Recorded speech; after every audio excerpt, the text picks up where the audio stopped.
Meet the Metoo Edition. Yes, Metoo is the brand name. This is a mechanical keyboard from Aliexpress.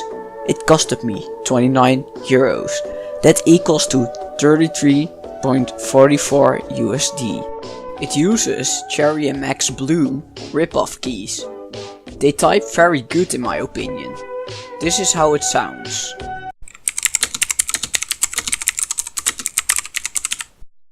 It is very clicky and I like it a lot. I have this keyboard for 8 months now. I never had any problems with it.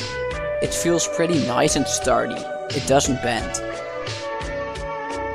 The backside is made of plastic. And the front side is made of metal. The lights under the keys are not RGB. You can't change the color of one key. Those are the light effects.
Thanks for watching.